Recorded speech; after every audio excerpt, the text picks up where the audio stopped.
ពេលមេឃភ្លៀងធំអោបមុំឲ្យបាត់រងីនៅក្នុងសាលាពោសាទឹកចលិចផ្លូវ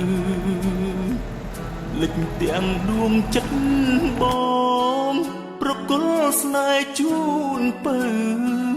ដិតស្នាមក្រឡៅដាំដៅឈ្មោះអូននឹងបងមើលថ្ងៃរៀបលិចហាក់បំភ្លេចរឿងកន្ល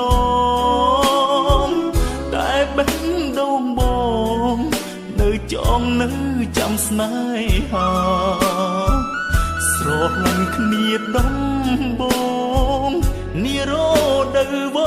ស្សាក្នុងវ័យសិក្សា